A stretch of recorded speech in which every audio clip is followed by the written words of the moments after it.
नमस्कार दोस्तों, स्वागत है आप सभी का हमारे चैनल कावेल एकेडमी पर। देखिए, हमारा हिस्ट्री का पूर्वावलोकन सीरीज चल रहा है, जिसमें आज हम बात करेंगे 6ठी शताब्दी ईसा पूर्व की राजनीतिक दशा के बारे में, यानी कि महाजनपद काल के बारे में बात की जाएगी यहाँ पर। ठीक है, मुख्यतः फोकस महाजनपद पे ही रहेगा। तो चलिए शुरुआत कर लेते हैं। शुरुआत करने से पहले कुछ चीज़ें कि जैसे देखिए, आज आप देख रहे होंगे कि बीईओ का नोटिफिकेशन आ चुका है कल की डेट में, यानी कि यह परीक्षा आप किसी भी कीमत पर टलने वाली नहीं है। ठीक, किसी भी कीमत मतलब 100% श्योरिटी नहीं दी जा सकती, लेकिन हाँ, आयोग का पूरा प्रयास है कि अब इस परीक्षा को टाला ना जाए। तो इसी प्रकार से अन्य परीक्षाओं के संबंध में हम यहाँ से अनुमान लगा सकते हैं कि अब लगभग न्यूनतम चांस है, यानी कि लगभग 0 चांस है कि आयोग अपनी किसी भी परीक्षा को टालेगा। तो करना क्या है हमको, अब हमको अपनी तैयारी को थोड़ा और जोर देना है या थोड़ा और पुश करना है अपनी तैयारी को।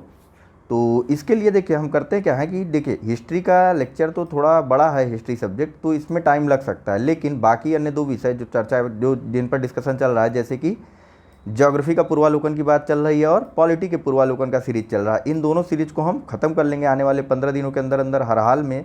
और इसके अलावा यूपीएससी के टेस्ट भी शुरू हो रहे हैं आपके। यूपीएससी के जो है हम करीब करीब डेली के या 2 दिन पर एक टेस्ट, डेली का नहीं, 2 दिन पर एक टेस्ट यूपीएससी का करेंगे।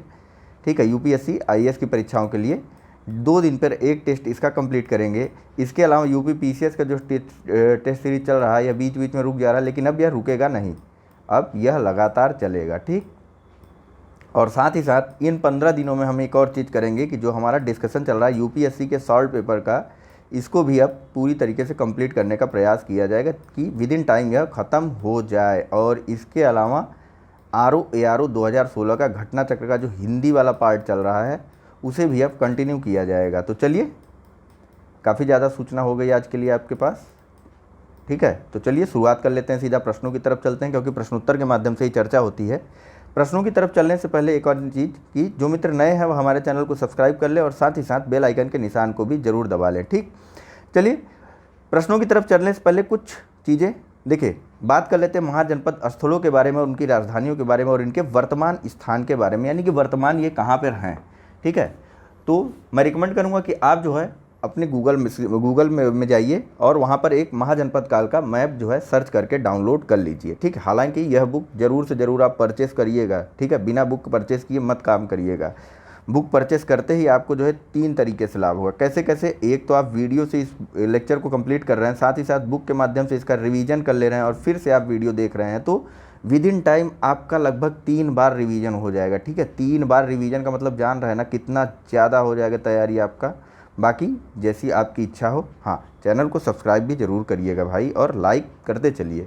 ठीक है, और चलिए बात करते हैं महाजनपद काल के कुछ क्षेत्रों के बारे में और साथ ही साथ इनकी राजधानियां और वर्तमान आधुनिक या फिर वर्तमान स्थलों के बारे में। देखिए, कुरु की बात करते हैं तो कुरु वर्तमान में मेरठ, दिल्ली और थानेश्वर के अंतर्गत आता था और इसकी राजधानी थी इंद्रप्रस्थ। ठीक, कुरु की राजधानी थी इंद्रप्रस्थ। वहीं पांचाल जो है वर्तमान लोकेशन इसकी बरेली, बदायूं और फर्रुखाबाद से की जा सकती है और इसकी राजधानी अहिच्छत्र और काम्पिल्य थी। सूरसेन जो है मथुरा के आसपास का क्षेत्र था और इसकी राजधानी भी मथुरा थी। तो वत्स जो है इलाहाबाद और बांदा को जोड़ करके बना था, इसकी राजधानी कौशाम्बी थी। कोसल जो है यह अवध क्षेत्र या फैजाबाद मंडल के अंतर्गत आता था और इसकी राजधानी साकेत तथा श्रावस्ती थी। मल्ल जो है यह देवरिया जिला के निकट था और इसकी राजधानी कुशीनगर और पावा थी। काशी जो है यह वाराणसी के निकट था और इसकी राजधानी वाराणसी थी। तो वहीं अंग जो है यह भागलपुर तथा मुंगेर के निकट था। ठीक, वर्तमान स्थिति है भागलपुर और मुंगेर के निकट अंग था और इसकी राजधानी थी चंपा। और मगध जो है यह दक्षिणी बिहार, पटना और गया जिले के पास स्थित था। ठीक है, और इसकी राजधानी थी गिरिव्रज अथवा राजगृह। ठीक, बाद में हालांकि राजधानियाँ कई की बदली थीं, उनके बारे में प्रश्नोत्तर के माध्यम से बताया गया है। ठीक, तो वज्जी का जो है वर्तमान स्थल है मुजफ्फरनगर और दरभंगा और इसकी राजधानी वज्जी संघ की राजधानी थी मिथिला, वैशाली व जनकपुरी। ठीक है, तो चेदी की राजधानी, चेदी की वर्तमान स्थिति बुंदेलखंड की है और इसकी राजधानी थी सुथिवती। ठीक है, और 4 जनपद और बच गए ना, 4 नहीं 5। ठीक है, 16 महाजनपद हुआ करते थे। ठीक है, तो 12वां है कि मत्स्य जनपद, जो इसकी वर्तमान स्थिति जयपुर की है और इसकी राजधानी विराटनगर थी। असमक, इसकी वर्तमान स्थिति जो है गोदावरी घाटी है और यानी कि आंध्र प्रदेश। ठीक, और इसकी राजधानी पोतन या पोटिल हुआ करती थी, जिसे प्रतिष्ठान भी कहा जाता था। ठीक है, अवंती की बात करते हैं तो अवंती की राजधानी पश्चिमी तथा मध्य मालवा क्षेत्र हुआ करती, वह मध्य मालवा क्षेत्र है, यहाँ पर अवंती हुआ करती थी उस समय महाजनपद काल में। और इसकी राजधानी उज्जैनी और माहिष्मती थी। तो गांधार की वर्तमान स्थिति पेशावर तथा रावलपिंडी है और इसकी राजधानी थी तक्षशिला। और अंत में सबसे कम्बोज की बात करते हैं। कम्बोज की वर्तमान स्थिति कश्मीर, दक्षिण पश्चिमी कश्मीर तथा राजौरी और हजारा हैं और इसकी राजधानी कम्बोज की थी राजपुर या हाटक। ठीक है, तो चलिए आगे और देख लेते हैं क्या है। थोड़ा जल्दी जल्दी चल रहे हैं, आप भी समझिए, ज़्यादा से ज़्यादा प्रश्नों को डिस्कस करना जितना हो सके विद इन टाइम। ठीक है, कम से कम समय में जितने प्रश्न हमारे निपट सकें। चलिए देखिए, ये बौद्ध साहित्य के अनुसार बिंबसार से नंद वंशों के राजाओं का काल है। तो देखिए हर्यक वंश में जो है, हर्यक वंश का शासनकाल था 544 से लेकर के 412 ईसा पूर्व तक। ठीक, इसके राजा क्रमशः बिंबसार, अजातशत्रु, उदयन और बाद में उदयन के उत्तराधिकारी हुए। ठीक है, बिंबसार का काल 544 से 492 तक था, तो अजातशत्रु का काल 492 से 460 ईसा पूर्व तक का था। ठीक, 544 से 412 ईसा पूर्व तक हर्यक वंश का शासनकाल था और 412 के बाद शिशुनाग वंश आता है। ठीक, शिशुनाग वंश में कब तक कार्यकाल चला इनका? तो शिशुनाग वंश का समय था 412 से लेकर के 344 ईस्वी तक। ठीक, 344 ईसा पूर्व तक। इसमें प्रथम राजा तो स्वयं शिशुनाग था जिसका काल था 412 से 394 वर्ष पूर्व। उसके बाद काकवर्ण था, इसका शासनकाल था 394 से 366 और उसके बाद काकवर्ण के ही 10 पुत्र थे, इनका कार्यकाल था 366 से लेकर के 344 ईसा पूर्व तक। सबसे अंत में चूंकि नंद तक की बात चल रही, ठीक है, नंद काल तक की बात चल रही है, नंद वंश तक की बात चल रही है, तो सबसे अंत में 344 ईसा पूर्व में नंद वंश का शासन आता है। इनका शासनकाल रहता है 344 से लेकर के 321 ईसा पूर्व तक का। इसकी स्थापना महापद्मनंद या उग्रसेन के द्वारा की गई थी। ठीक, इनका प्रथम राजा था और यह जो है 344 से 321 ईसा पूर्व तक था। ठीक, बाद में इसके 8 पुत्रों द्वारा क्रमशः शासन किया गया था। ठीक है, चीज़ें समझ में आ रही ना? चलिए आइए आगे चलते हैं। आगे शासकों के काल के बारे में दिया गया है, तो मेरे समझ से तो यह इंपॉर्टेंट नहीं है। सीधा चलते हैं प्रश्नों की तरफ। शासनों का काल लेकर, शासकों का समय लेकर के क्या करेंगे कि कौन शासक 40 वर्ष तक, कौन 26 वर्ष, कौन 36 वर्ष तक शासक था, इसका कोई अर्थ नहीं बनता। चलिए बात करते हैं पहले प्रश्न की। ठीक है, पहले प्रश्न पे चलने से पहले जो मित्र अभी तक सब्सक्राइब नहीं किए चैनल, वह सब्सक्राइब कर लो भाई। सब्सक्राइब करने में पैसा नहीं लग रहा है, टोटल फ्री ऑफ कास्ट और सारी मेहनत आपके लिए ही की जा रही है। ठीक है, चैनल को सब्सक्राइब कर लो और बेल आइकन भी ज़रूर दबा दो यार। चलिए पहला प्रश्न है कि भारत के प्राचीनतम प्राप्त सिक्के थे। ऑप्शन है ए तांबे के थे, बी सोने के थे, सी रांगा के थे अथवा डी चांदी के थे। चलिए इसका सही आंसर है option number A. Option number D. ठीक, भारत के प्राचीनतम प्राप्त सिक्के जो थे वह चांदी के थे। इनको आहत सिक्के भी बोला जाता था। क्या बोला जाता था? आहत मुद्रा बोला जाता था। क्यों बोला जाता था? क्योंकि इन पर चोट करके, इन चांदी के सिक्कों पर किसी चीज़ से या किसी धातु से चोट करके कुछ निशान बना दिए जाते थे या फिर उन्हें थोड़ा सा प्रमाणित किया जाता था। मतलब राजवंशी चिन्ह वगैरह इस प्रकार के कुछ निशान बना दिए जाते थे कि हाँ भैया यह इस राजवंश का चिन्ह था। तो इसीलिए इस कारण इनको, यानी धातुओं द्वारा इनको चोट देने के कारण, यानी कि इनको आहत किया जाता था, घायल किया जाता था, इसलिए इनका नाम आहत मुद्रा पड़ गया। ठीक, अब नहीं भूलेगा ना आपको। आहत मुद्रा किसके हुआ करती थी? आहत मुद्राएं चांदी की थी और प्राचीनतम भारत के जो सिक्के थे यह चांदी के बना करते थे। ठीक, चलिए चलते हैं सीधा अगले प्रश्न की तरफ।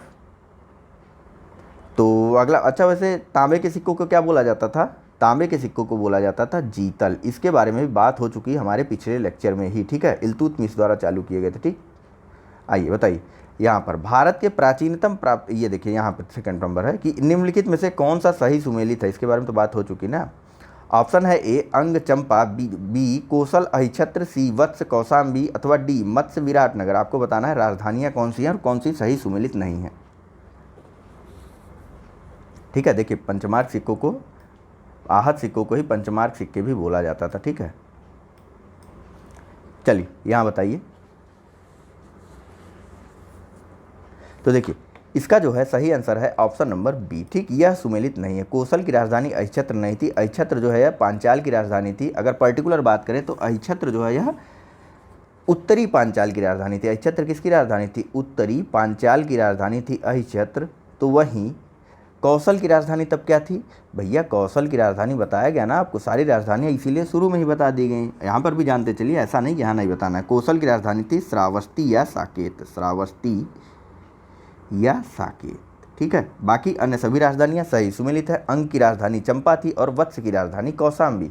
ठीक, एक बार अगर भारत के नक्शे में इन सबको देखना चाहें आप, तो जैसे आप लोग लेके नहीं बैठे हुए होंगे, मुझे पूरा यकीन है, तो मैं बताता हूँ। देखिए, बात फिजिकल लोकेशन यानी ज्योग्राफी की हमारी हो चुकी, तो मैं नदियों के माध्यम से आपको बताता हूँ। इसकी नदियों के माध्यम से बताने में थोड़ी सी आसानी होगी। हालांकि अभी अफवाह तंत्र के बारे में हम चर्चा करेंगे, लेकिन फिर भी पर्वतों के साथ जो नदियाँ आई थी उन पर बात हुई थी हमारी। तो देखिए, पर्वतों के माध्यम से ही समझिए। सबसे पहले चलिए नीचे की तरफ चलते हैं। नीचे की तरफ, चूंकि राज्य कम है हमारे पास, तो नीचे की ही तरफ चलते हैं, ठीक है।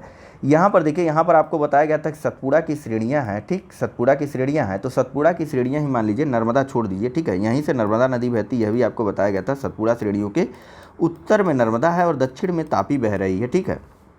तो यहीं नर्मदा के आसपास आपको मिल जाएगी अवंती, अवंती राज्य, अवंती महाजनपद यहाँ मिल जाएगा। अवंती के ठीक ऊपर जैसे आप चलते हैं, थोड़ा छोटा मैप बनाना पड़ेगा ना, ठीक है।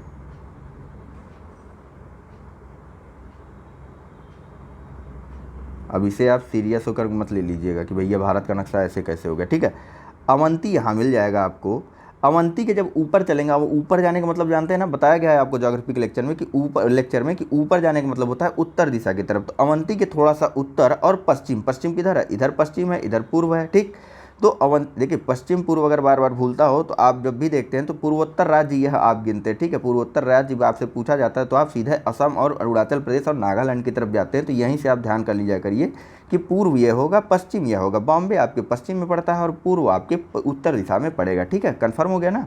आगे देखिए, अवंती के ठीक ऊपर जैसे ही आप थोड़ा सा उत्तर पश्चिम यानी ऐसे जाएंगे ना, अरावली श्रेणियों की तरफ चलेंगे, सतपुड़ा से अरावली की तरफ चलेंगे, तो यहाँ आपको मिल जाएगा मत्स्य राज्य, ठीक। यहाँ पर आपको मत्स्य जनपद मिल जाएगा। मत्स्य जनपद से ठीक ऊपर अगर जैसे ही आप चलेंगे, कहाँ पर, मत्स्य जनपद से ऊपर चलते हैं उत्तर दिशा की तरफ, पश्चिम नहीं जाइएगा, अब उत्तर पश्चिम नहीं जाना है, मत्स्य से सीधा ऊपर चलिए उत्तर दिशा की तरफ, यहाँ आपको मिल जाएगा सूरसेन, ठीक है। मैं मैप नहीं बना पा रहा हूँ, गलती किया, मुझे एक मैप ले लेना चाहिए था यहाँ पर।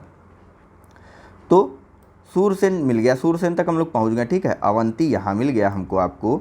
इसके बाद यहाँ पर मिल गया हमको क्या, यहाँ पर मिल गया सूरसेन। थोड़ा सा उत्तर पश्चिम अवंती के चलते हैं तो यहाँ पर मिल गया सूरसेन, सूरसेन कह रहा हूँ, मत्स्य मिल गया। अवंती पहले ए लिख रहा हूँ, ठीक, खाली ए। अवंती के ऊपर जाने पर, अवंती के उत्तर पश्चिम दिशा में जाने पर आपको मत्स्य महाजनपद मिल गया। मत्स्य महाजनपद के ठीक उत्तर की तरफ जैसे ही आप बढ़ते हैं तो आपको सूरसेन मिलता है, एस लिख रहा हूँ, ठीक, सूरसेन मिल गया। और सूरसेन से जब और ऊपर चलते हैं तो आपको मिलती है कुरु, ठीक, सूरसेन। हालांकि अगर आप ऐसे देखेंगे तो यमुना नदी इधर से जा रही है, यहाँ पर आप यमुना नदी से भी देख सकते हैं, जैसे आप गूगल मैप से जो मैप डाउनलोड किए वहाँ पे, ठीक। यह इसलिए बता रहा हूँ क्योंकि उत्तर दक्षिण दिशा में, पूर्व पश्चिम दिशा में क्रम मिलाने के लिए प्रश्न आ जाते हैं, ठीक। तो सूरसेन से जब थोड़ा सा और ऊपर बढ़ते हैं तो जैसे ही दिल्ली के करीब पहुँच गए ना भैया, यहाँ से दिल्ली के करीब पहुँच गए तो यहाँ पड़ गई कुरु। क्या पड़ गया, कुरु, के लिख दे रहा हूँ खाली, के, कुरु पड़ गया, ठीक। कुरु की राजधानी बताई गई थी आपको, इंद्रप्रस्थ है, ठीक। तो अब कुरु तक तो आ गए। कुरु के बाद जैसे ही आप भारत से बाहर चलिए, अब भारत से बाहर चलिए, थोड़ा घूम के आते हैं थोड़ी दूर के लिए। यहाँ पर है आपका गांधार, ठीक, गांधार का जी लिख रहा हूँ। और गांधार के ऊपर आप जैसे ही उत्तर दिशा में बढ़ेंगे, कुरु से पश्चिम दिशा में पूरा चले जाइए, कुरु से पश्चिम दिशा में पूरी तरीके से चले जाइए, आपको तक्षशिला गांधार उधर ही मिलेंगे, ठीक। गांधार वहाँ मिल गया। और गांधार से और थोड़ा सा उत्तर दिशा में जाएंगे तो आपको मिल जाएगा कंबोज, ठीक। यह क्लियर हो गया। अवंती, मत्स्य, सूरसेन, कुरु और गांधार, उसके बाद कंबोज, ठीक। अब देखिए, अवंती से अभी हम उत्तर की दिशा की तरफ बढ़ रहे थे, अब अवंती से पूर्व की दिशा की तरफ बढ़ेंगे, ठीक है। पर अवंती से अगर पूर्व दिशा की तरफ बढ़ेंगे तो थोड़ा दूर पे बढ़ते यहाँ हमको मिल जाएगा चेदी महाजनपद, ठीक है। चेदी महाजनपद से थोड़ा सा और पूर्व में बढ़ेंगे तो यहाँ मिल जाएगा हमको वत्स महाजनपद। और वत्स महाजनपद से थोड़ा और पूर्व में बढ़ेंगे, भारत के बाहर नहीं जा रहे हैं, ठीक है। यह नक्शा थोड़ा सा और चौड़ा कर लीजिएगा। वत्स से जैसे ही थोड़ा और पूर्व की तरफ जाएंगे तो हमको मिल जाएगा मगध, ठीक। मगध आ गए ना। मगध के यहीं देखिए, यहीं वत्स के ठीक ऊपर, वत्स यहाँ वी लिखा था ना, तो वत्स के ठीक ऊपर आपको मिल जाएगी कौशाम्बी, ठीक, राजधानी जो हुआ करती थी वत्स की। तो मगध तक पहुँच गए। मगध के थोड़ा और पूर्व में चलेंगे तो आपको मिल जाएगा अंग, ठीक है। काफ़ी ज़्यादा हेर फेर हो गया नक्शे में, चलिए, ठीक है। अंग तक पहुंच गए। अंग की राजधानी थी हमारी क्या, अंग की राजधानी थी चंपा, ठीक। अब अंग के ऊपर आते ही आपको मिल जाएगी लिच्छवी और बाकी अन्य महाजनपद, ठीक है। अगर आप इधर देखेंगे, इधर से उत्तर प्रदेश और नेपाल के बॉर्डर पर से चलते रहेंगे तो आपको मिल जाएगा यहाँ पर जैसे ही यमुना नदी तो आपने देख ली होगी मैप में। यमुना नदी के बाद जैसे ही गंगा नदी आप जो देख रहे हैं, गंगा नदी से देखते हुए यहाँ पर देखिए कुरु के ठीक पैरेलल में और थोड़ा सा नीचे आपको मिल जाएंगी पांचाल क्षेत्र, ठीक, पांचाल क्षेत्र मिल जाएगा, ठीक है। और वहीं नीचे बात कर लेते हैं अस्मक के बारे में। ठीक, अस्मक कहाँ था? तो अस्मक जो है यहाँ से, जैसे यहाँ से ऐसे गोदावरी नदी आ रही तो यहाँ पर आपका अस्मक है। ठीक, अब मेरे समझ से सारी चीज़ें बताई गई हैं और आपको भूलना नहीं चाहिए। ठीक है, अब बार बार लोकेशन मुश्किल हो जाएगा बताने में। मैप अगली बार से मैं जब इस तरीके के प्रश्न रहेंगे तो मैप मैं ऐड कर लूँगा पहले से ही। चलिए, तो चलते हैं अगले प्रश्न की तरफ। ठीक है, सभी की राजधानियाँ आपको बता दी गई ना। अंग की चंपा थी, कौशल की बताइए, कौशल की श्रावस्ती या साकेत थी, ऐच्छत्र यह उत्तरी पांचाल की राजधानी थी, वहीं दक्षिणी पांचाल की राजधानी काम्पिल्य थी, मत्स्य की राजधानी विराट थी और वत्स की राजधानी कौशाम्बी। ठीक है, आगे देखिए, सूचियों से संबंधित प्रश्न है और इन सूचियों को आप को ही पढ़ना है। वीडियो को पॉज करिए और इन सूचियों को पढ़िए। चलिए, अब तक आपने वीडियो को पास करके अपना आंसर टिक कर लिया होगा। तो देखिए मैं बताता हूँ, प्रचंड प्रदोत जो है यह अवंती का शासक था। ठीक है, इसके अलावा उदयन कहाँ का था बताइए? उदयन था आपका वत्स का शासक था, उदयन। ठीक, कौशाम्बी, वत्स, उदयन, कौशाम्बी। देखिए उदयन दो मिलते हैं हमको, कौन? एक उदयन मिलता है, यह वत्स का शासक था, और एक मिलता है उदयीन, उदयीन, उदयीन, उदयन नहीं, उदयीन मिलता है। फिर से लिख दे रहा हूँ, देखिए एक शासक मिलता है हमारा उदयन, यह कौशाम्बी अथवा वत्स का शासक था। ठीक, वत्स का शासक था, और एक मिलता है हमको उदयीन, उदयीन। ठीक, यह कहाँ का शासक था? तो यह मगध का शासक था। तो कंफ्यूज मत करिएगा कहीं पर, दो तरीके के उदयन आपको मिलेंगे, एक उदयीन मिलेगा, एक उदयन मिलेगा। उदयीन मगध का शासक था और उदयन जो है आपका वत्स का शासक था। ठीक है, तो देखिए फिर से, प्रद्योत जो है यह अवंती का शासक था, चंड प्रदोत तो पूरा नाम था इसका। वहीं उदयन वत्स का शासक था। प्रसेनजीत कहाँ का था? तो प्रसेनजीत अवंती का शासक था और अजातशत्रु आपका मगध का शासक था। ठीक है, प्रसेनजीत कौशल का शासक था ना, अवंती दो हो गया भाई, प्रसेनजीत कौशल का शासक था, वही मैं कहूँ अवंत, यहाँ पे दो क्यों आ रहा है? देखिए, चंड प्रदोत अवंती का शासक था, उदयन वत्स का शासक था, प्रसेनजीत कौशल का शासक था और अजातशत्रु यह आपका मगध का शासक था। यानी कि कौन सा सही हो जाएगा? तीन। ठीक, पहले तीन है, उसके बाद दो है, तीन के बाद दो देखिए कहाँ पे, केवल ऑप्शन नंबर सी में है। तो 3 2 4 1। थोड़ा जल्दी जल्दी प्रश्नों को भी करने का प्रयास करिए पेपरों में भी। ठीक, दो ऑप्शन शुरू के अगर मैच हो जाए, कंफ्यूज ना हो, तो सही आंसर आप कर सकते हैं। नेक्स्ट बताइए कि चंड प्रदोत किस प्राचीन गणराज्य के राजा थे? ऑप्शन है ए काशी, बी अंग, सी अवंती अथवा डी वज्जी।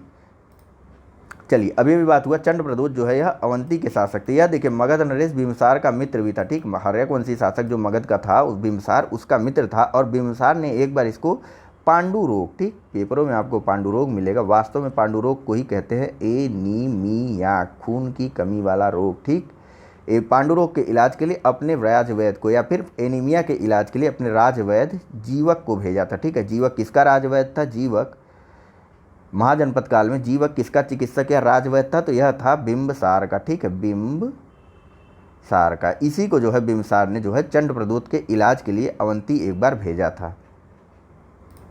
चलिए चलते हैं सीधा अगले प्रश्न की तरफ। तो यहाँ पूछा जा रहा है कि अभिलेखी साक्ष्य से प्रकट होता है कि नंद राजा के आदेश से एक नहर खोदी गई थी। ऑप्शन है ए अंग में, बी बंग में, सी कलिंग में अथवा डी मगध में।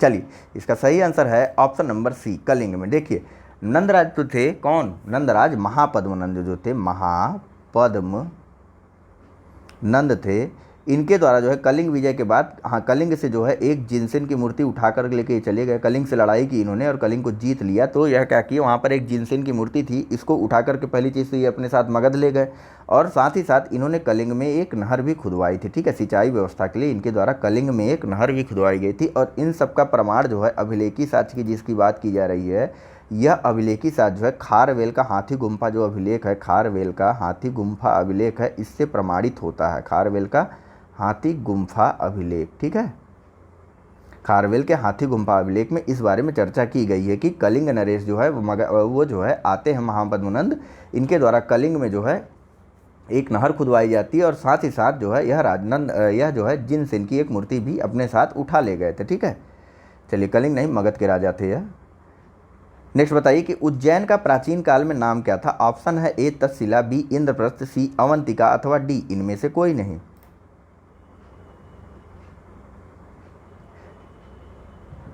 चलिए, इसका सही आंसर है ऑप्शन नंबर सी, ठीक। उज्जैन का प्राचीन काल में जो नाम था वह था अवंतिका, ठीक। अवंती, चूंकि अवंती राज्य की यह राजधानी थी उज्जैन, ठीक है। अवंती पर्टिकुलर अवंती नहीं, यह थी जो है उत्तरी, क्या नाम है, दक्षिणी अवंती की राजधानी महिष्मती थी और उत्तरी अवंती की राजधानी हुई ना, उत्तरी अवंती की राजधानी थी, उत्तरी अवंती की राजधानी थी आपकी वो उज्जैन, जिसे अवंतिका भी कहते थे, ठीक है। अवंती की राजधानी होने के कारण उज्जैन को ही अवंतिका भी कहा जाता था, ठीक है।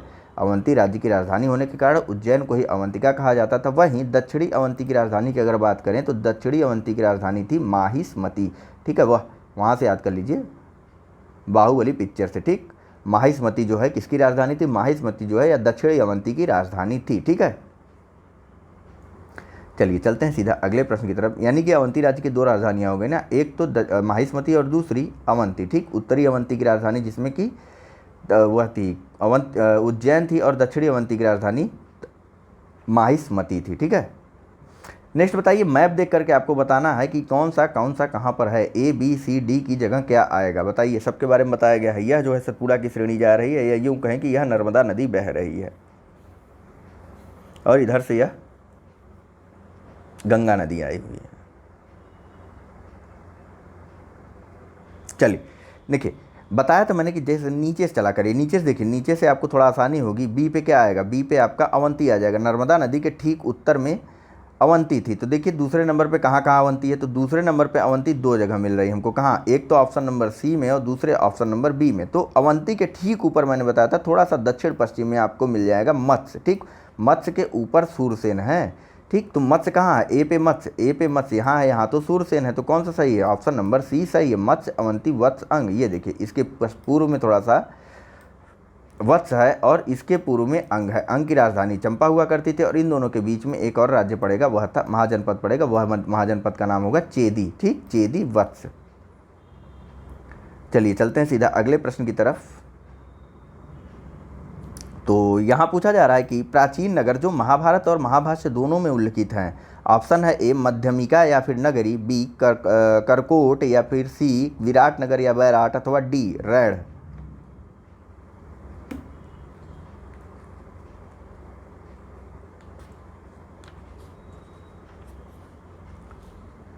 चलिए देखिए, इसके दो आंसर सही हैं, ठीक है। इसकी राजधानी जो है महाभारत, राजधानी कह रहा हूँ, महाभारत और महाभाष्य दोनों में ही जो है दो राज्यों के बारे में बात की गई। किनके किनके, तो ये थे, एक तो विराट नगर था और दूसरे था मध्यमिका। इन दोनों ही नगरों की बात महाभाष्य और महाभारत दोनों में ही की गई, जिसमें से विराट नगर वह नगर था जहाँ पांडवों ने जो है अपना अज्ञातवास व्यतीत किया था। कहाँ पर, पांडवों ने अपना अज्ञातवास जो है विराट नगर में व्यतीत किया था या बैराठ में व्यतीत किया था। तो मध्यमिका की भी चर्चा की गई है महाभारत और महाभाष्य में, किस रूप में की गई है यह यहाँ नहीं दिया हुआ है। हालांकि मध्यमिका जो है यह चित्तौड़ के निकट है, ठीक।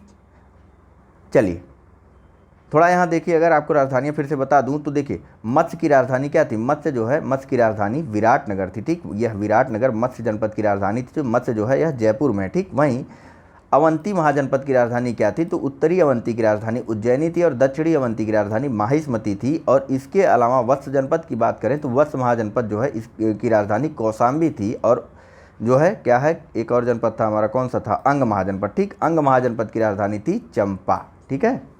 आइए चलिए चलते हैं सीधा अगले प्रश्न की तरफ। तो यहाँ पूछा जा रहा है कि पाटलिपुत्र के संस्थापक थे, ऑप्शन है ए उदयन, बी अशोक, सी बिंबिसार, अथवा डी महापद्मनंद।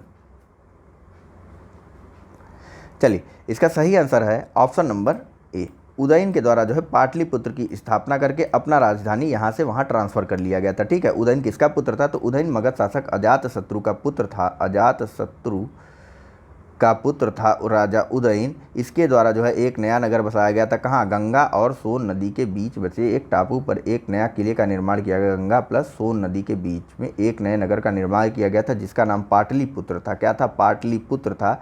और इसके द्वारा जो है मगध की राजधानी को, जो कि उस समय तक क्या थी, राजगीर या फिर गिरिव्रज हुआ करती थी, राजगीर या फिर गिरिव्रज हुआ करती थी, इसको यहाँ से स्थानांतरित करके, इस राजधानी को यहाँ से स्थानांतरित करके ले जाया गया पाटलिपुत्र में। अब वर्तमान में इसकी राजधानी हो गई, मतलब उस समय के वर्तमान की बात कर रहा हूँ, राजधानी हो गई पाटलिपुत्र, ठीक है। तो उदयन के द्वारा पाटलिपुत्र नगर की स्थापना करके इसको अपना नया राज्य बनाया गया था। ठीक है, चलिए आगे बताइए, पाटलिपुत्र को किस शासक ने सर्वप्रथम अपनी राजधानी बनाया था? ऑप्शन है ए चंद्रगुप्त मौर्य, बी अशोक महान, सी चंद्रगुप्त विक्रमादित्य अथवा डी कनिष्क।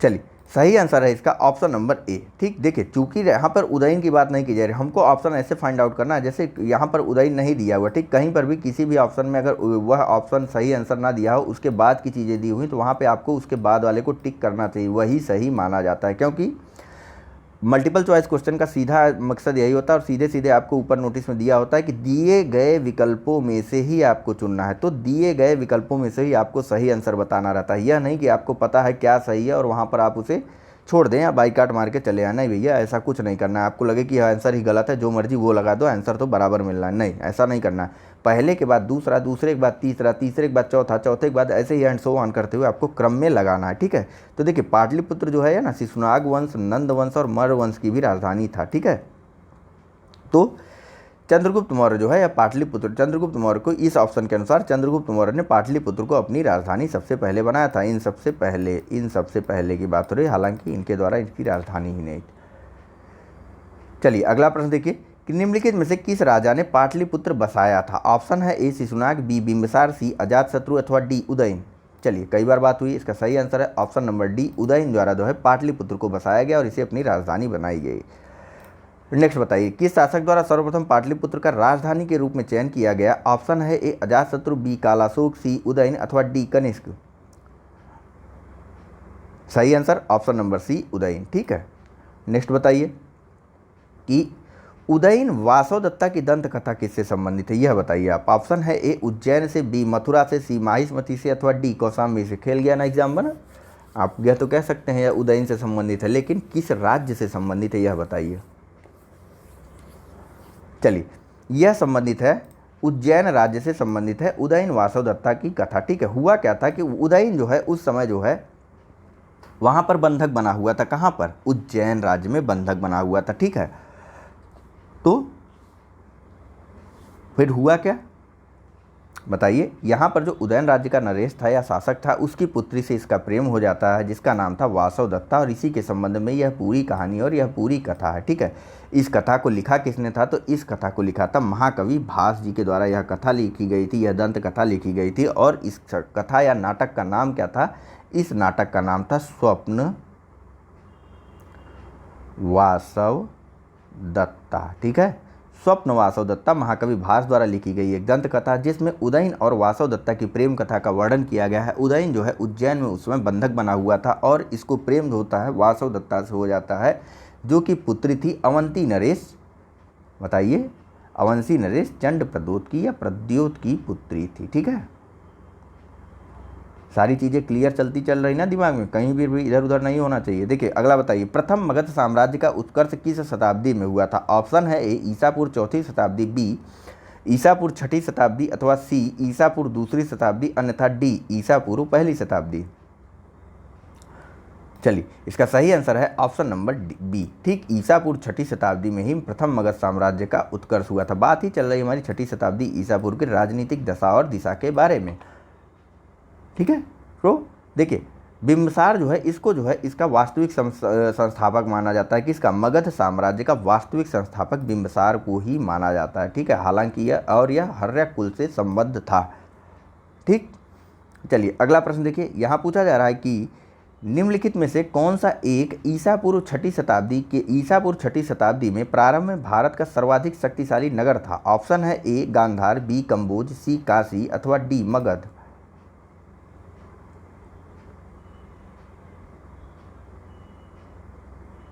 चलिए इसका सही आंसर है ऑप्शन नंबर डी मगध। ठीक है, अभी अभी ऊपर बात हुई है। नेक्स्ट बताइए, प्रारंभिक गणतंत्र में कौन सा नहीं था पूछ रहा है। ऑप्शन है A Shakya, B Licchavi, D C Yaudheya अथवा डी उपर्युक्त सभी। देखिए इसमें परेशान मत हुई, यह प्रश्न ही गलत दिया हुआ है।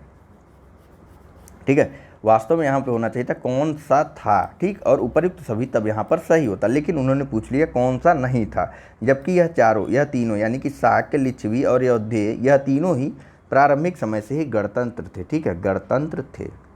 हालांकि बाद में यौधेय पर जो है समुद्रगुप्त द्वारा अधिकार कर लिया जाता है, समुद्रगुप्त द्वारा बाद में यौधेय पर अधिकार कर लिया जाता है, तो यह गणतंत्र से राजतंत्र में परिवर्तित हो जाता है। तो आप एक अन्य विकल्प के रूप में यौधेय का चयन कर सकते थे। ठीक है, और कायदे से आपको करना भी चाहिए जब ऐसे प्रश्न आ जाए। ठीक, आइए देखिए बुद्ध काल के समय में कुछ गणतंत्र थे, उनके बारे में बात कर लेते हैं। तो देखिए, कपिलवस्तु के शाक्य, सुकुमारगिरी के भग्ग, अलकप के बुली, केशपुत्र के कलाम, रामगाम के कोली, कुशीनारा के मल्ल, पावा के मल्ल, पिपलीवन के मोरीय, वैशाली के लिच्छवी, मिथिला के विदेह, यह सभी गणतंत्र थे। कब? बुद्ध काल के समय यह इतने गणतंत्र है। कौन कौन से फिर से बता देता हूँ। तो कपिलवस्तु के शाक्य, सुकुमारगिरी के भग्ग, अलकप के बुली, केशपुत्र के कालाम और रामगाम के कोली, कुशीनारा के मल्ल, पावा के मल्ल, पिपलीवन के मोरी, वैशाली के लिच्छवी और मिथिला के विधे। तो यौधेय के बारे में बात करते हुए कही जा रही कि यौधेय गणतंत्र का पहला उल्लेख पाणिनि ने किया था और बाद में समुद्रगुप्त की प्रयाग प्रशस्ति में भी यौधेय गणतंत्र पर समुद्रगुप्त की विजय की सूचना प्राप्त होती है। तो 4वीं शताब्दी ईसा पूर्व तक तो यह क्या था? गणतंत्र था, लेकिन बाद में 4वीं शताब्दी ईस्वी में ही गुप्त काल में इसे मिला लिया गया। ठीक है, नेक्स्ट बताइए कि विश्व का पहला गणतंत्र वैशाली में किसके द्वारा स्थापित किया गया था? ऑप्शन है ए मौर्य, बी नंद, सी गुप्त अथवा डी लिच्छवी। चलिए, सही आंसर है ऑप्शन नंबर डी लिच्छवी। ठीक है, विश्व का पहला गणतंत्र जो है लिच्छवियों के द्वारा स्थापित किया गया था। ठीक, और यह बुद्ध काल का सबसे शक्तिशाली गणतंत्र भी था, लिच्छवी गणतंत्र। ठीक है, लिच्छवी जो है यह वज्जी संघ के प्रमुख भी थे, सर्व प्रमुख थे। वज्जी संघ था एक, उसके सर्व प्रमुख लिच्छवी ही थे। नेक्स्ट बताइए, ईसा पूर्व 6वीं शताब्दी में विश्व की प्रथम गणतंत्रात्मक व्यवस्था कहाँ थी? ऑप्शन है ए वैशाली, बी एथेंस, सी स्पार्टा अथवा डी पाटलिपुत्र। सही आंसर क्या है? सही आंसर है ऑप्शन नंबर ए वैशाली। ठीक है, नेक्स्ट बताइए, यहाँ पूछा जा रहा है कि निम्नलिखित में से कौन सा युग्म उपयुक्त जोड़ी है? ऑप्शन है ए पार्श्वनाथ जनतंत्रिका, बी बिंदुसार शाक्य, सी स्कंदगुप्त मौर्य अथवा डी चेटक लिच्छवी। चलिए, इसका सही आंसर है ऑप्शन नंबर डी। ठीक, चेटक जो है यह लिच्छवी के शासक थे, बिंदुसार मगध का था, पार्श्वनाथ जो है यह जैन थे। ठीक है, और इनका संबंध बनारस से था। चलिए चलते हैं आगे।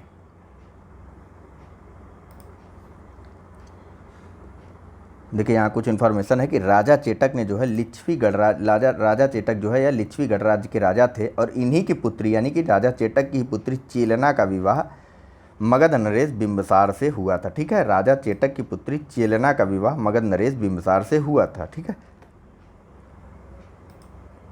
चलिए नेक्स्ट प्रश्न देखिए, यहाँ पूछा जा रहा है कि 6वीं शताब्दी ईसा पूर्व में 16 महाजनपदों के विषय में निम्नलिखित में से किस बौद्ध ग्रंथ में सूचना मिलती है? ऑप्शन है ए दीघ निकाय, बी त्रिपिटक, सी दीपवंश अथवा डी अंगुत्तर निकाय।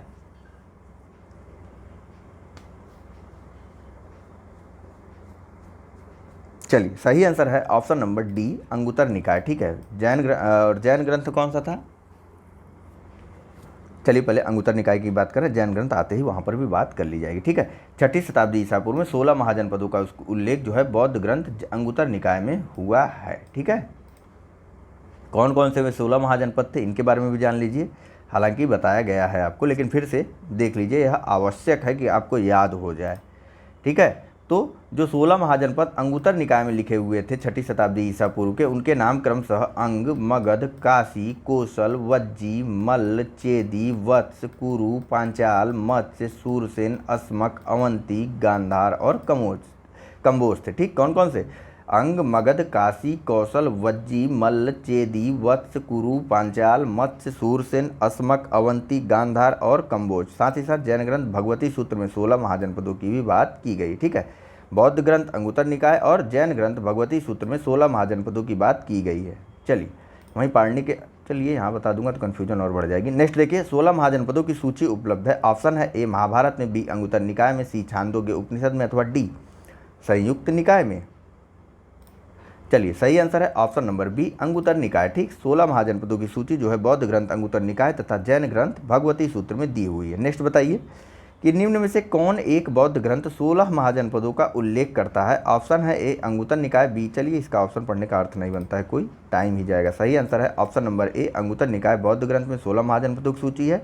जैन ग्रंथ भगवती सूत्र में 16 महाजनपदों की एक सूची दी हुई है। नेक्स्ट बताइए, अब आ गया तीसरे ग्रंथ की बात, पाणिनि के अष्टाध्यायी की बात हो रही है। ठीक है, यहाँ पे इसमें बताना है कि आपको पाणिनि के अष्टाध्यायी में कितने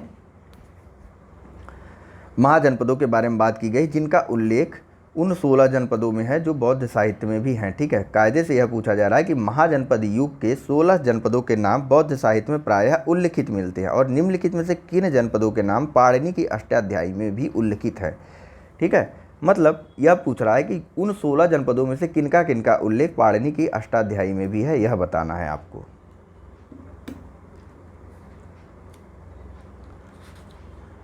चलिए, इसका सही आंसर है ऑप्शन नंबर ए। अरे ऑप्शन तो मैंने दिखाया ही नहीं आपको भाई, सॉरी, ये है। ठीक है, ए मगध, बी अस्मक, सी कंबोज, डी चेदी अथवा ई वत्स। चलिए अब सही आंसर बता ही दिया गया। इसका सही आंसर है ऑप्शन नंबर ए, बी, सी। ठीक, मगध, अस्मक, कंबोज इन सभी की बात की गई है पाणिनि के ग्रंथ अष्टाध्यायी में भी और बौद्ध साहित्य अंगुत्तर निकाय में भी बात की गई। वहीं कुछ अन्य जनपदों की बात पाणिनि का अष्टाध्यायी करता है। ठीक है, चूँकि भगवती सूत्र और अंगुत्तर निकाय में 16 महाजनपदों की बात की गई थी जहाँ एक और, वहीं पाणिनि के अष्टाध्यायी में अब 22 जनपदों का उल्लेख किया गया। कितना? 22 जनपदों का उल्लेख किया गया। अष्टाध्यायी किस लिए नाम पड़ा? अष्टाध्यायी नाम पड़ा 8 अध्यायों के लिए। ठीक है, पाणिनि का जन्म कहाँ हुआ था? तो पाणिनि का जन्म हुआ था भारत के गांधार क्षेत्र में। ठीक है, यह भारत के सबसे बड़े व्याकरणकर्ता थे। ठीक है, देखिए यहाँ पर अष्टाध्यायी में 22 जनपदों का उल्लेख किया है जिनमें प्रमुख मगध, अस्मक, कंबोज, गांधार, सूरसेन आदि हैं। ठीक, मगध, अस्मक, कंबोज, गांधार, सूरसेन आदि का उल्लेख किया गया है पाणिनि के अष्टाध्यायी में। ठीक, और वहीं बौद्ध ग्रंथ अंगुत्तर निकाय और जैन ग्रंथ में 16 महाजनपदों की बात जहाँ करता है तो पाणिनि का अष्टाध्यायी 22 महाजनपदों की बात करता है। लगातार बोलते बोलते गला सूख गया। कोशिश यह है ना कि छोटे से छोटा वीडियो बने और ज़्यादा से ज़्यादा कंटेंट आपको मिल जाए। चलिए, फिलहाल पानी वानी पी चुका हूँ, तो बताइए आप लोग, निम्न में से किन ग्रंथों में प्राचीन भारत के 16 महाजनपदों या 16 महाजनपदों की सूची मिलती है? नीचे दिए कूट से आपको सही उत्तर का चयन करना है। ऑप्शन है ए पहला अर्थशास्त्र, दूसरा अंगुत्तर निकाय, तीसरा दीघ निकाय और चौथा भगवती सूत्र। कूट से बताना है आपको। एक ए में 2 और 4 है, बी में 2, 3, 4 है, सी में 1 और 2 है और डी में 1, 2 और 3 है। चलिए देखिए, सबके बारे में बात हुई, कहीं पर भी इन दोनों के बारे में बात नहीं की गई। अर्थशास्त्र और दीघ निकाय के बारे में चर्चा मुख्यतः की गई थी। अंगुत्तर निकाय और भगवती सूत्र में 16 महाजनपदों की और पाणिनि के अष्टाध्यायी में 22 जनपदों की उल्लेख किए गए। ठीक है, याद रहेगा ना आपको? याद रहेगा भाई। चलिए आगे चलते हैं। यहाँ पूछा जा रहा है कि महाभारत के अनुसार उत्तरी पांचाल की राजधानी स्थित थी। ऑप्शन है ए हस्तिनापुर में, बी इंद्रप्रस्थ में, सी अहिछत्र में अथवा डी मथुरा में। चलिए, सही आंसर है ऑप्शन नंबर सी, उत्तरी पांचाल की राजधानी थी अहिछत्र। और उत्तरी है तो दक्षिणी भी होगी, तो दक्षिणी पांचाल की राजधानी क्या थी? कई बार बात हुई है, दक्षिणी पांचाल की राजधानी थी, बताइए, दक्षिणी पांचाल की राजधानी थी कामपिल्य। ठीक है, कई बार बात हुई तो मैं उम्मीद करता हूँ आपको यह चीज़ें याद होंगी। दक्षिणी पांचाल की राजधानी थी, पांचाल लिख दूँ क्या? पांचाल। ठीक, दक्षिणी पांचाल की राजधानी कामपिल्य थी और उत्तरी पांचाल की राजधानी थी अहिछत्र। ठीक है, मथुरा किसकी राजधानी थी? मथुरा थी सूरसेन की राजधानी थी। ठीक, इंद्रप्रस्थ की राजधानी कुरु थी और नेक्स्ट हस्तिनापुर, बताइए, हस्तिनापुर भी कुरु की ही राजधानी थी। हस्तिनापुर और इंद्रप्रस्थ यह दोनों कुरु की राजधानी हुआ करते थे। मथुरा सूरसेन की राजधानी थी। अहिछत्र जो है यह उत्तरी पांचाल की राजधानी थी और दक्षिणी पांचाल की राजधानी थी कामपिल्य। नेक्स्ट देखते हैं अगले प्रश्न को। तो यहाँ पूछा जा रहा है कि 16 महाजनपदों के युग में मथुरा इनमें से किसकी राजधानी थी? ऑप्शन है ए वज्जी, बी वत्स, सी काशी अथवा डी सूरसेन। चलिए, अभी भी बात हुई, मथुरा जो है यह सूरसेन की राजधानी हुआ करती थी। सूरसेन की लोकेशन की अगर बात करूँ तो कहाँ पर है? यह नर्मदा नदी जा रही है। ठीक, दक्षिण भारत का थोड़ा सा मैप बना लीजिए। यह नर्मदा नदी जा रही है। नर्मदा नदी जो है सतपुड़ा के उत्तर में बह रही है, तो इसके उत्तर में, नर्मदा नदी के उत्तर में अवंती मिल जाएगा। अवंती के थोड़ा सा उत्तर पश्चिम में आपको मत्स्य जनपद मिल जाएगा और मत्स्य जनपद के ठीक उत्तर में आपको सूरसेन मिल जाएगा। ठीक है, चलिए अगला प्रश्न देखते हैं। अगला प्रश्न है कि चंपा किस महाजनपद की राजधानी थी? ऑप्शन है ए मगध, बी वज्जी, सी कौशल अथवा डी अंग। चलिए, चंपा जो है यह अंग राज्य की राजधानी हुआ करती, ठीक है, अंग महाजनपद की राजधानी थी चंपा, ठीक है। और इसका वर्णन महाभारत और पुराणों दोनों जगह किया गया। चंपा को जो है महाभारत और पुराणों में मालिनी के रूप में उल्लेखित किया गया, ठीक है। अगर कहीं कहीं राजधानी के रूप में मालिनी आ जाए अंग की तो वहाँ पर आपको टिक करना ही है, ठीक है। इसकी राजधानी कहीं कहीं पर मालिनी के रूप में भी उल्लेखित की गई। वहीं पर बौद्ध ग्रंथ एक है दीघ निकाय, यहाँ पर देखिए बौद्ध ग्रंथ दीघ निकाय में बताया गया है कि इस राज्य का यानी कि चंपा का वास्तुकार जो थे यह थे महागोविंद, ठीक है। इसके निर्माण की योजना जो है महागोविंद द्वारा तैयार की गई थे, आर्किटेक्चर थे और कुछ नहीं। नेक्स्ट बताइए कि 6वीं शताब्दी ईसा पूर्व में सुक्तिमती राजधानी थी। ऑप्शन है ए पांचाल की, बी कुरु की, सी चेदी की अथवा डी अवंती की। सुक्तिमती सबकी राजधानी आपको बताया है, पांचाल, कुरु, अवंती, चेदी सबकी राजधानी बताया हूँ। बताइए बताइए बताइए बताइए। ठीक है, सुक्तुवती या सोत्थिवती दोनों एक ही बात है। अब आप बताइए। चलिए सही आंसर है ऑप्शन नंबर सी चेदी। सुक्तिमती या सोत्थिवती यह दोनों एक ही चीज़ हैं और इनकी राजधानी यह दोनों ही चेदी की राजधानी हुआ करती थी, ठीक है। महाभारत काल में इसे सुक्तिमती बोला जाता था, ठीक है। सोत्थिवती को ही महाभारत काल में सुक्तिमती बोला जाता था। यह चेदी महाजनपद की राजधानी थी। अगला बताइए कि गोदावरी नदी के तट पर स्थित कौन सा महाजनपद था। ऑप्शन है ए अवंती, बी वत्स, सी अस्सक या फिर डी कंबोज। चलिए बताया ना आपको कि गोदावरी नदी के उत्तर में बहती जाते कौन सा रास्ता था, अस्सक या अस्मक, ठीक है, अस्सक या अस्मक, ठीक। गोदावरी यहाँ इधर से नर्मदा जा रही थी, इधर से अपना गोदावरी आ रही थी, इन दोनों के बीच में बसा था अपना अस्सक या अस्मक राज्य था, ठीक है। वर्तमान में आंध्र प्रदेश में मिलेगा आपको। राजधानी इसकी बताया था, राजधानी फिर से देख लीजिए। इसकी राजधानी पैठन या पोतन थी या पोटली थी, ठीक। पैठन, पोतन या पोटली थी, जिसका प्राचीन नाम प्रतिष्ठान था, ठीक। चलिए अगला प्रश्न देखिए कि 6वीं शताब्दी ईस्वी का मत्स्य महाजनपद स्थित था। ऑप्शन है ए पश्चिमी उत्तर प्रदेश में, बी राजस्थान में, सी बुंदेलखंड में अथवा डी रुहेलखंड में। देखिए आधुनिक काल के बारे में भी बताया गया, आधुनिक स्थान कहाँ कहाँ हैं इनके। थोड़ा लाइक करते चलिए भाई। चलिए मत्स्य महाजनपद जो था आपका यह था राजस्थान के जयपुर के क्षेत्र में, ठीक। राजस्थान के जयपुर क्षेत्र में मत्स्य महाजनपद था, जिसकी राजधानी थी विराटनगर, विराटनगर, ठीक। चलिए चलते हैं सीधा अगले प्रश्न की तरफ। तो यहाँ पूछा जा रहा है कि मगध की राजधानी कौन सी थी। ऑप्शन है ए प्रतिष्ठान, बी वैशाली, सी गिरिव्रज या राजगिरी अथवा डी चंपा। चलिए इसका सही आंसर है ऑप्शन नंबर सी, मगध की राजधानी थी गिरिव्रज या फिर राजगिरी। बाद में यह पाटलिपुत्र उदयन के द्वारा की गई थी, ठीक है। चलिए मगध साम्राज्य के बारे में थोड़ी सी बातें कर लेते हैं यहाँ पर।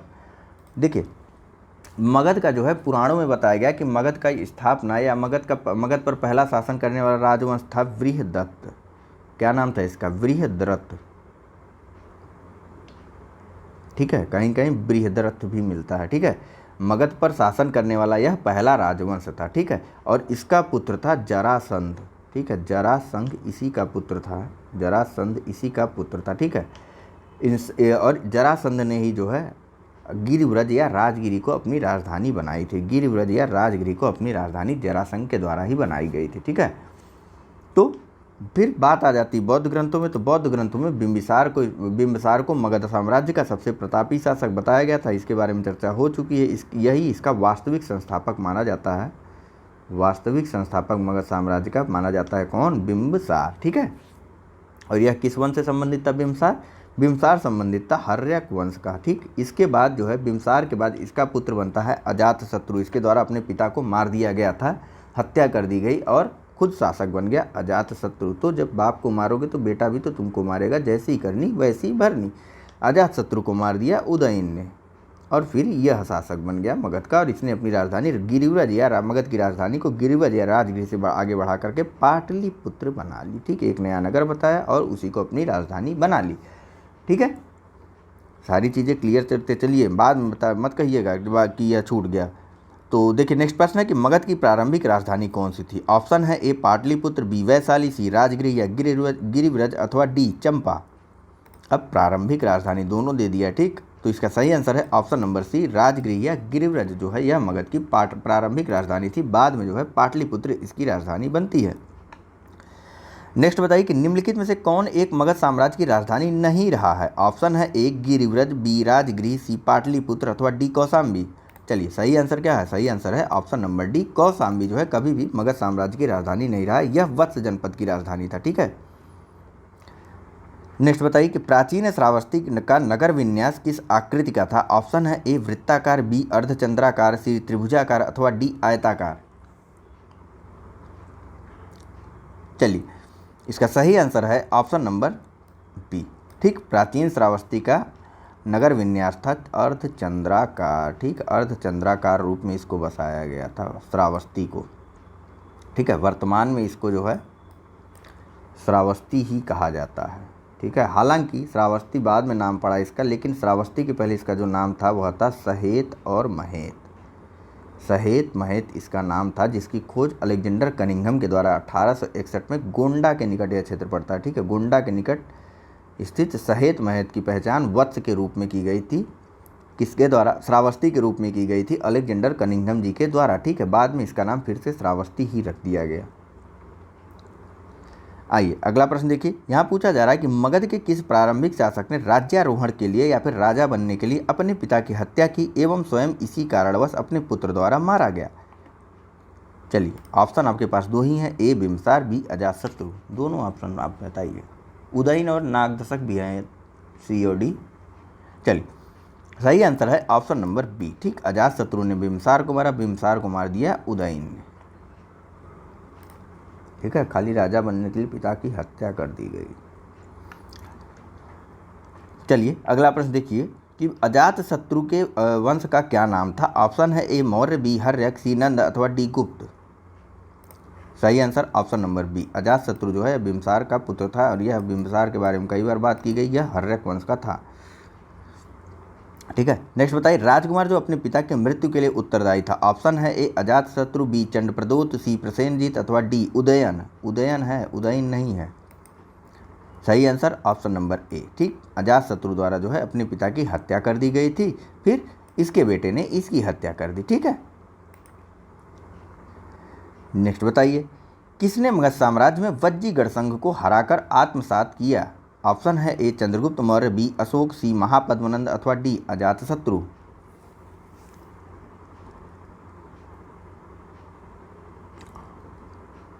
चलिए इसका सही आंसर है ऑप्शन नंबर सी, महापद्मनंद। देखिए हुआ क्या था ना, पहले तो बातचीत सही थी, ठीक है, लेकिन बाद में मनमुटाव हो गया मगध और वज्जी संघ के बीच। ठीक है, तो लिच्छवियों ने क्या किया, चूँकि लिच्छवी काफ़ी प्रधान थे, वज्जी संघ के प्रधान हुआ करते थे, तो इनके द्वारा किया क्या गया, कई अन्य गणतंत्रों को मिला करके, जिसमें 9 लिच्छवी शामिल थे, एल लिख रहा हूँ, 9 लिच्छवी शामिल थे, 9 मल्ल शामिल थे और 18 अन्य गणराज्य शामिल थे। इन सभी को मिला करके एक संघ बना लिया और मगध से युद्ध करने की तैयारी शुरू कर दी।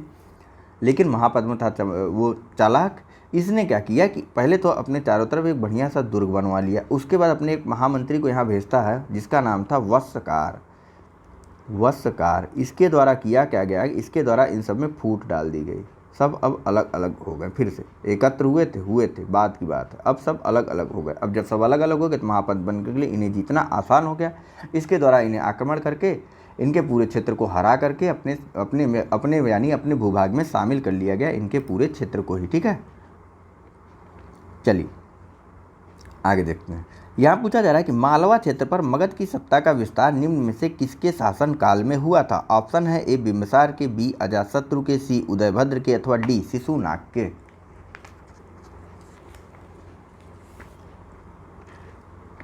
चलिए सही आंसर है ऑप्शन नंबर डी। ठीक, शिशुनाग के काल में मालवा क्षेत्र पर मगध का अधिकार हो गया था। ठीक है, मालवा क्षेत्र की जब बात हो रही तो किसकी बात हो रही, अवंती की बात हो रही है। ठीक है, शिशुनाग ने अवंती को जीत करके इसको मगध साम्राज्य में मिला लिया था। ठीक है, अगला बताइए कि मगध में नंद वंश का संस्थापक कौन था। ऑप्शन है ए महापद्मनंद, बी धनानंद, सी नंदिवर्धन अथवा डी महानंदिनी। चलिए सही आंसर है इसका ऑप्शन नंबर ए, महापद्मनंद द्वारा जो है नंद वंश की स्थापना की गई थी। ठीक है, तो वहीं इसके बाद शिशुनाग वंश के बाद जो है कौन सा वंश आता है मगध में राज्य करने के लिए, पहले हर्यक वंश था, हर्यक वंश के बाद आता है शिशुनाग वंश। ठीक है, हर्यक वंश के बाद शिशुनाग वंश आता है, शिशुनाग वंश के बाद महापद्मनंद वंश आता है, जिसकी स्थापना महापद्मनंद के द्वारा की गई थी। इसे उग्रसेन भी कहा जाता है, ठीक, महापद्मनंद को ही उग्रसेन कहा जाता है। और इसके अलावा इसको जो है 2 तरह की इसने उपाधियां धारण की थी। कौन कौन सी? एक थी सर्व छत्रांतक और दूसरी थी अपरो परशुराम, अपरो परशुराम। यह 2 उपाधियां थी, यानी कि पुराणों में इसको 2 अन्य नामों से सर्वछत्रांतक और अपरो परशुराम, उग्रसेन या महापद्मनंद के रूप में उल्लेखित किया गया है, ठीक है। चलिए चलते हैं सीधा अगले प्रश्न की तरफ। यहाँ पूछा जा रहा है कि मगध का कौन सा सम्राट अपरो परशुराम के नाम से जाना जाता था? ऑप्शन है A Bindusara, B Ajatashatru, C Kalashoka, D Mahapadmananda. सही answer option number D Mahapadmananda. अभी अभी बात हुई है, अपरो परशुराम, सर्वछत्रांतक, महापद्मनंद और उग्रसेन यह सभी एक ही व्यक्ति के नाम थे, जो कि नंदवंश का संस्थापक था। नंदवंश की वैसे स्थापना कब हुई थी बताइए? बताइए जल्दी कीजिए। नंदवंश की स्थापना होती शिशुनाग वंश के बाद। और शिशुनाग वंश की स्थापना कब हुई थी? शिशुनाग वंश की स्थापना हुई थी हर्यक वंश के बाद। तो भैया क्रम पूछा नहीं जा रहा है आपसे पूछा जा रहा है सन। तो हर्यक वंश का शासनकाल था 544 से लेकर के 412 ईस्वी तक। वहीं शिशुनाग वंश का काल था 412 से लेकर के 344 तक, ठीक। तब महापद्मनंद आता है, तो महापद्मनंद का काल कब से शुरू होगा? 344 से शुरू होगा और जाता कहाँ तक है? 312, सब ईसा पूर्व में है, ठीक। ईसा पूर्व 312 ईसा पूर्व तक नंदवंश का शासन रहता है, ठीक है। आइए चलिए चलते हैं अगले प्रश्न की तरफ। देखिए यहाँ कुछ और डिटेल दिया हुआ है। अच्छा, यहाँ एक प्रश्न छूट रहा है कि वाराणसी को निम्नलिखित में से किसने अपनी द्वितीय राजधानी बनाया था? ऑप्शन है ए अजातशत्रु, बी कालाशोक, सी महापद्मनंद अथवा डी शिशुनाग।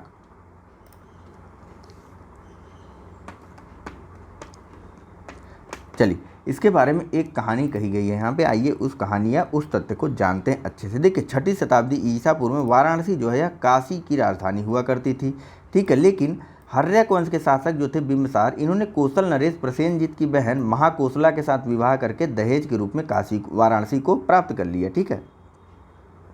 दहेज के रूप में वाराणसी को प्राप्त किसने किया? बिंबिसार ने कौशल नरेश प्रसेनजीत की बहन महाकोसला के साथ विवाह करने के उपरांत, ठीक है।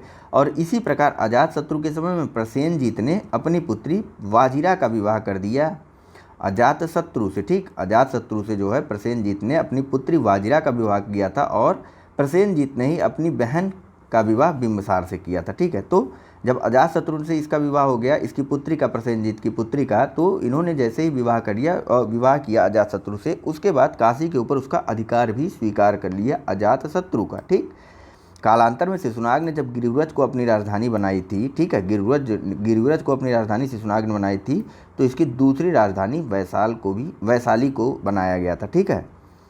तो इसने क्या किया कि अपने पुत्र को वाराणसी का उपराजा नियुक्त कर दिया गया था। हालांकि वाराणसी को आयोग द्वारा जो है माना गया कि शिशुनाग द्वारा जो है वाराणसी को अपनी दूसरी राजधानी बनाई गई थी, ठीक है। तो आपको भी यही करना है, ठीक है। यहाँ कहानियों में नहीं जाना है, ठीक है। आपको आयोग के साथ चलना है, ठीक है। आपको आयोग क्या कह रहा है वह जानिए बस। आयोग शिशुनाग को मान रहा है, हम भी शिशुनाग को ही मानेंगे, ठीक है। देखिए उत्तर प्रदेश लोक सेवा आयोग ने इस प्रश्न का उत्तर शिशुनाग को माना है कि नहीं। चलिए नेक्स्ट प्रश्न का जवाब दीजिए। यहाँ पूछा जा रहा है कि नंदवंश के पश्चात मगध पर किस राजवंश ने शासन किया? ऑप्शन है ए मौर्य, बी शुंग, सी गुप्त अथवा डी कुषाण। चलिए इसका सही आंसर है ऑप्शन नंबर ए, ठीक। नंदवंश के बाद मौर्य वंश ने जो है मगध पर शासन किया था, ठीक है। चंद्रगुप्त मौर्य द्वारा जो है मौर्य वंश की नींव रखी गई थी, ठीक है, अपने गुरु चाणक्य की सहायता से। अंतिम नंद शासक कौन था? तो अंतिम नंद शासक था धनानंद, ठीक है। क्या नाम था उसका अंतिम नंद शासक का?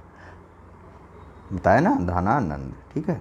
धनानंद अंतिम नंद शासक था, ठीक। इसके बाद मौर्य वंश की नींव चंद्रगुप्त मौर्य के द्वारा रख दी जाती है और चंद्रगुप्त मौर्य के बाद जो है आते हैं शुंग, यानी मौर्य वंश के बाद, चंद्रगुप्त मौर्य के बाद नहीं, मौर्य वंश के बाद शुंग, कण्व और गुप्त शासक क्रमशः आते हैं मगध पर शासन करने के लिए, ठीक है। हर्यक हो गया, शिशुनाग हो गया, पहले हर्यक वंश आता है, फिर, ठीक है, सबसे पहले बृहदत्त वंश रहता है, बृहदत्त के बाद हर्यक वंश आता है, हर्यक वंश के बाद आपका रहता है शिशुनाग वंश। शिशुनाग वंश के बाद नंद वंश शासन करता है। नंद वंश के बाद मौर्य वंश आता है। मौर्य के बाद शुंग और शुंग के बाद सबसे अंत में गुप्त वंश आता है। अभी यहाँ तक हम बात किए हैं, ठीक है। चलिए नेक्स्ट प्रश्न का जवाब दीजिए। यहाँ पूछा जा रहा है कि राजा नंद का उल्लेख करने वाला अभिलेखीय प्रमाण कौन सा है। ऑप्शन है ए खारवेल का हाथी गुम्फा अभिलेख, बी रुमनदेई स्तंभ अभिलेख, सी रुद्रदामन का जूनागढ़ अभिलेख, सी धनदेव का अयोध्या अभिलेख। सही आंसर ए खारवेल का हाथी गुम्फा अभिलेख, जिसमें बताया गया था कि इसने कलिंग में एक नहर खुदवाई। ठीक, कलिंग में एक नहर खुदवाई। किसका अभिलेख है यह? खारवेल का अभिलेख है। खारवेल कहाँ का शासक था? तो खारवेल जो है यह चेदी वंश का शासक था। खारवेल चेदी वंश का शासक था। ठीक, देखिए कलिंग के चेदी वंश का सबसे प्रतापी शासक कौन था? तो कलिंग के चेदी वंश का सबसे प्रतापी शासक था खारवेल। इसकी विषय में जानकारी का प्रमुख स्रोत इसी का एक अभिलेख है, हाथी गुम्फा अभिलेख, जिसमें नंदवंशी शासक महापद्मनंद द्वारा कलिंग में नहर खुदवाए जाने का उल्लेख सर्वप्रथम रूप में किया गया है और यही इसका अभिलेखीय साक्ष्य भी है।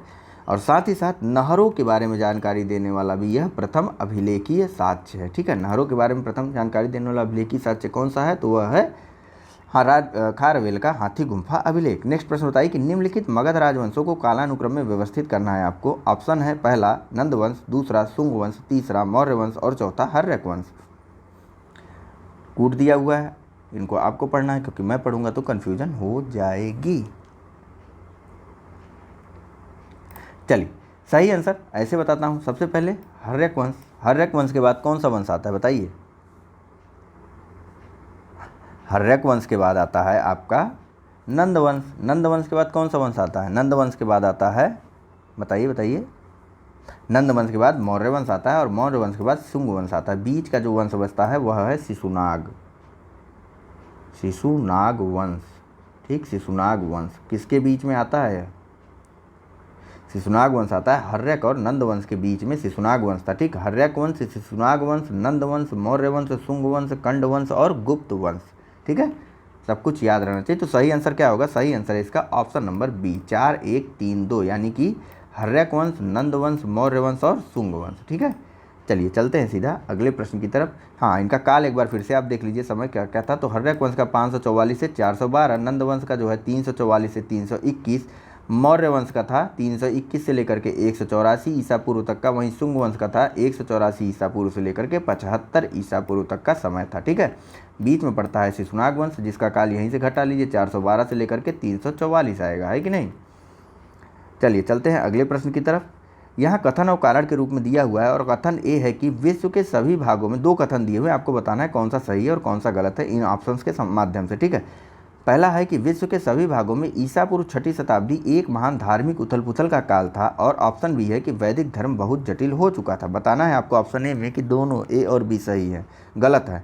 ऑप्शन बी में दोनों ए और बी सही है, ऑप्शन सी में ए सही जबकि बी गलत है और ऑप्शन डी में ए गलत जबकि बी सही है।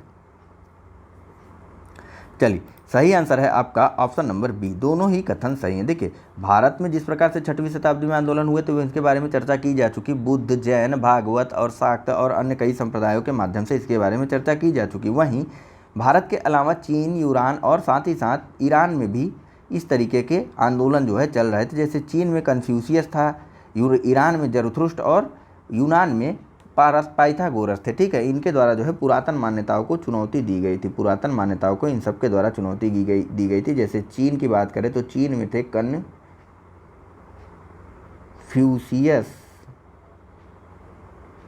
ईरान की बात करें तो ईरान में थे जरथुस्ट्र, और अगर यूनान की बात करें तो यूनान में कौन थे? यूनान में थे पाइथागोरस। वह प्रमेय जो पढ़ते हैं पाइथागोरस, वहाँ से याद कर लो भाई, पाइथागोरस। ठीक है, यह यूनान में थे, यूनान। ठीक है, तो यानी पहला कथन सही है, वैदिक धर्म बहुत जटिल हो चुका था, इसी कारण तो भारत में अनेकों जो है धार्मिक आंदोलन शुरू हो गए थे 6ठी शताब्दी ईसा पूर्व के आसपास, है कि नहीं। चलिए चलते हैं सीधा अगले प्रश्न की तरफ। तो यहाँ पूछा जा रहा है कि गौतम बुद्ध के समय का प्रसिद्ध वैद्य जीवक जिसके दरबार से संबंधित था। ऑप्शन है ए बिंबिसार, बी चंद्रप्रदोत, सी प्रसेनजीत अथवा डी उदयन।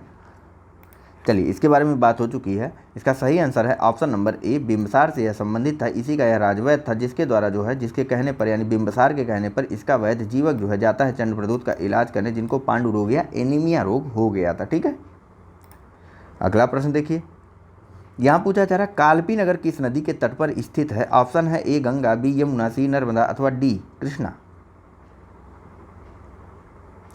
चलिए इसका सही आंसर है ऑप्शन नंबर बी। ठीक, कालपी नगर जो है इसको वर्तमान में जालौन से संबंधित किया जाता है। ठीक है, वर्तमान में उत्तर प्रदेश का जो जालौन क्षेत्र है वही कालपी नगर हुआ करता था।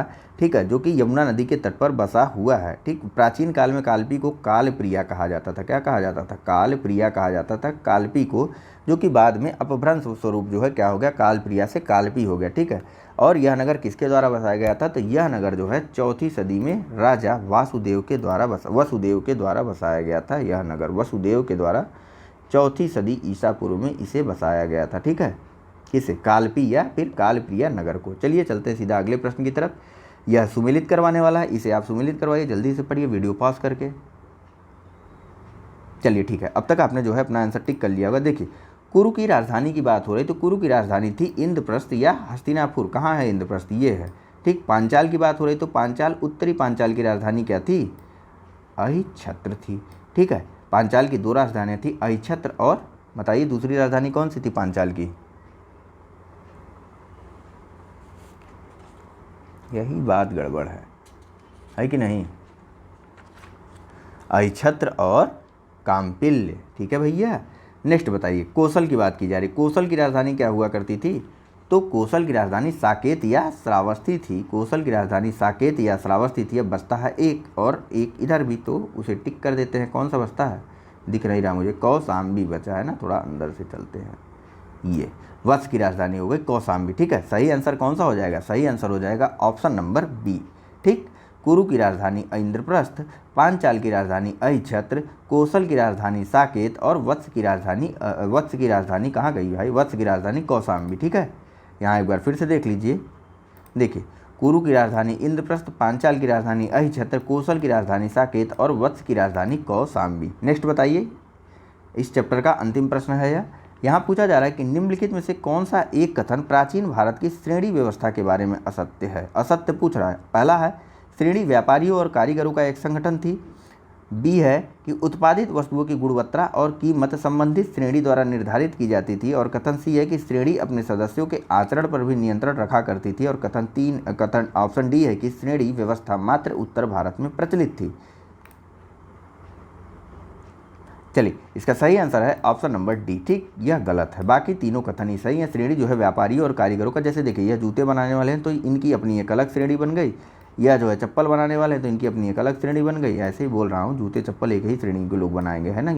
या मान लीजिए कपड़ा है, कपड़े वाले बुनकर हैं तो इनकी अपनी एक अलग श्रेणी हो गई। श्रेणी यानी कि एक प्रकार का संगठन हुआ करता था। ठीक है, यह चूँकि क्षेत्रीय आधारों पर यानी स्थानीय आधारों पर उसमें ज़्यादा व्यापार हुआ करता था, तो यह जो है क्षेत्रीय आधारों पर काफ़ी मजबूत संगठन हुआ करते थे। जैसे आज के आप व्यापार मंडल भी देखते होंगे, दवाओं का व्यापार मंडल अलग होता है, कपड़ों के व्यापार मंडल अलग होते हैं और अन्य क्षेत्रों के व्यापार मंडल अलग अलग होते हैं। उसी प्रकार की यह श्रेणियाँ हुआ करती थी, लेकिन उस समय इनके अधिक अधिकार हुआ करते। जैसे यह इनके द्वारा उत्पादित वस्तुओं की गुणवत्ता और कीमतों के संबंध में निर्णय लिया करती थी। और साथ ही साथ इनके जो सदस्य थे उनके आचरणों पर भी अपना नियंत्रण स्थापित किया करती थी। ठीक है, अंतिम कथन गलत इसलिए है कि श्रेणी व्यवस्था उत्तर भारत में ही नहीं, श्रेणी व्यवस्था दक्षिण भारत में भी प्रचलित थी। ठीक है, चलिए चलते हैं अगले चैप्टर की तरफ। छोटा सा चैप्टर है, मुश्किल से 7-8 प्रश्न हैं। आइए इसके बारे में भी जान लेते हैं, ताकि हम जब शुरुआत करें अगली बार तो सीधे सीधे मौर्य साम्राज्य से शुरुआत करें। ठीक, चलिए पहला प्रश्न है कि यूनानी आक्रमण के बारे में बात की जा रही है। ठीक है, तो बताइए, पहला प्रश्न है कि सिकंदर के हमले के समय उत्तर भारत पर निम्नलिखित राजवंशों में से किस एक का शासन था? ऑप्शन है ए नंद, बी मौर्य, सी शुंग अथवा डी कण्व। चलिए सही आंसर है ऑप्शन नंबर ए, नंदवंश का शासन हुआ करता था जब सिकंदर ने भारत पर हमला किया था। ठीक है, और शासक कौन था? तो नंदवंश का अंतिम शासक धनानंद उस समय शासन में था। ठीक है, जिसको यूनानी लेखकों द्वारा अग्रमीज कहा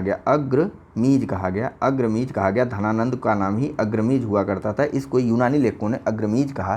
ठीक है, और जेनोफोन जो थे वह इसे बहुत अमीर बताते थे, भैया बहुत ज़्यादा पैसे वाला था यह राजा धनानंद। ठीक है, नेक्स्ट बताइए। और हाँ, इसके सेनापति की बात की गई थी तो सेनापति का नाम इसके भद्रसाल था। ठीक है, क्या नाम था धनानंद के सेनापति का नाम? अगर कहीं प्रश्नों में आ जाए तो इसके सेनापति का नाम था भद्रसाल। ठीक। नेक्स्ट प्रश्न बताइए कि निम्नलिखित में से मगध का कौन सा राजा सिकंदर महान के समकालीन था? ऑप्शन है ए महापद्मनंद, बी धनानंद, सी सुकल्प अथवा डी चंद्रगुप्त मौर्य। चलिए अभी भी बात हुई, सही आंसर है धनानंद। नेक्स्ट है कथन और कारण के रूप में दिया हुआ यह प्रश्न, मैं पढ़ता हूं और आप ध्यान लगा करके सुनिए कि लगभग 2 वर्ष के अभियान के पश्चात सिकंदर महान ने 325 ईसा पूर्व में भारत छोड़ दिया और कारण आर बताया जा रहा है कि वह चंद्रगुप्त मौर्य से पराजित हुआ था। आपको बताना है कि ए और आर दोनों सही हैं तथा आर ए की सही व्याख्या है। ऑप्शन ए बी में है कि ए और आर दोनों सही हैं परंतु आर कथन ए की सही व्याख्या नहीं है, और ऑप्शन सी है कि ए सही परंतु आर गलत है, और ऑप्शन डी है कि ए गलत परंतु आर सही है। सही उत्तर को चुनना है। चलिए इसका सही आंसर है ऑप्शन नंबर सी। ठीक, ए सही है किंतु आर गलत है। चंद्रगुप्त मौर्य द्वारा जो है सिकंदर पराजित नहीं हुआ था। हालांकि 325 ईसा पूर्व जो है इसने वापसी शुरू कर दी थी। कहाँ से? यह पाटल से वापस चला गया था यूनान की तरफ। ठीक है, पाटल से वापस यूनान की तरफ निकल गया था।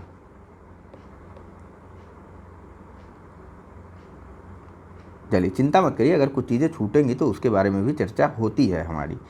ठीक है, देखिए इस सिकंदर महान द्वारा जो है ना हकमनी साम्राज्य को ध्वस्त करने के पश्चात 326 ईसा पूर्व के बसंत के अंत में एक विशाल सेना द्वारा भारत विजय के लिए सिकंदर चल दिया। ठीक है, हकमनी साम्राज्य को ध्वस्त करने के पश्चात 326 ईसा पूर्व के बसंत के अंत में सिकंदर भारत की विजय के लिए आ गया और भारत में इसका लगभग 2 वर्षों का अभियान चला और उसके पश्चात 325 ईसा पूर्व के सितंबर के महीने में सिकंदर जो है पाटल से वापस यूनान की ओर प्रस्थान कर दिया। ठीक है, सिकंदर ने, वह चंद्रगुप्त मौर्य से पराजित नहीं हुआ था। हालांकि वह किसी से भी नहीं पराजित हुआ था भारत में।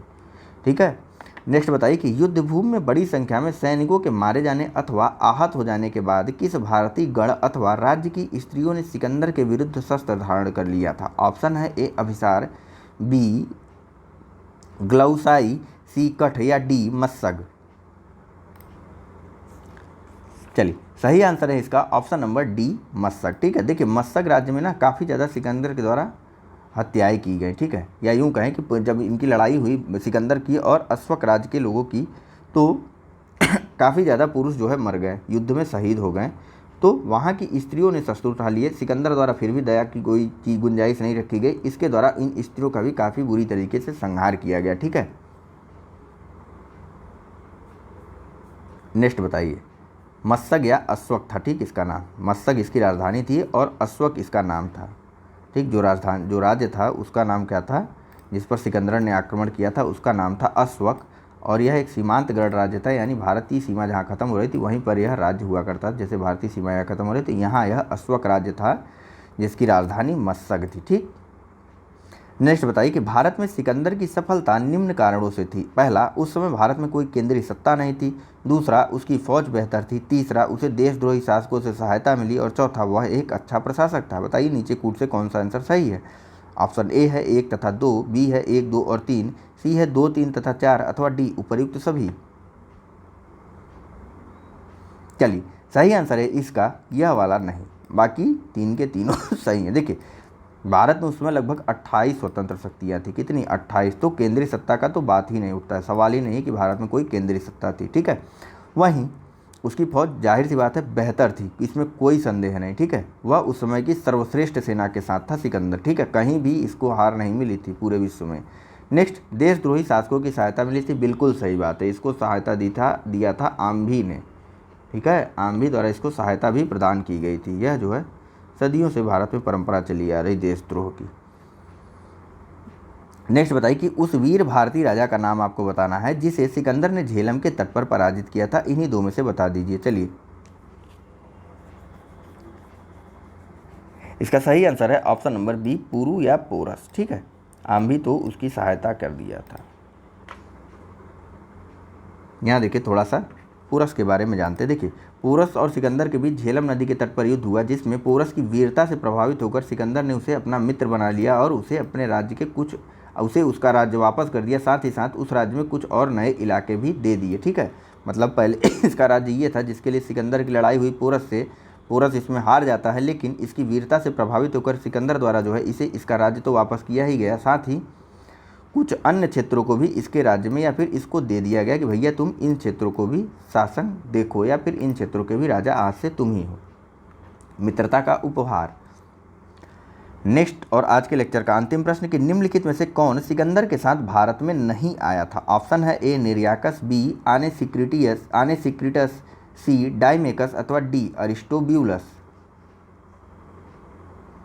चलिए इसका सही आंसर है ऑप्शन नंबर सी, डाइमेकस जो है यह सिकंदर के साथ भारत नहीं आया था। बाकी निरियाकस, आनेसिक्रिटस और अरिस्टोब्यूलस यह तीनों सिकंदर के साथ भारत आए थे। डाइमेकस के बारे में जानिए तो डाइमेकस जो है यह सीरिया के राजा एंटियोकस द्वारा जो है डाइमेकस को अपना एक राजदूत बना करके बिंदुसार के दरबार में भेजा गया था। ठीक है, किसके दरबार में? बिंदुसार के दरबार में सीरिया के राजा एंटियोकस द्वारा डाइमेकस को अपना राजदूत बना करके भेजा गया था। ठीक, बाकी यह तीनों निरियाकस, आनेसिक्रिटस और अरिस्टोब्यूलस यह सभी सिकंदर के साथ भारत आए थे। इनके बारे में भी जानते रहिए। ठीक है मित्रों, चलिए thank you very much for discussion. अपने अगले लेक्चर में हम बात करेंगे मौर्य साम्राज्य के बारे में और इसी प्रकार से पूरी स्पीड से हम चलेंगे क्योंकि हमारा टारगेट अब बहुत कम बचा है।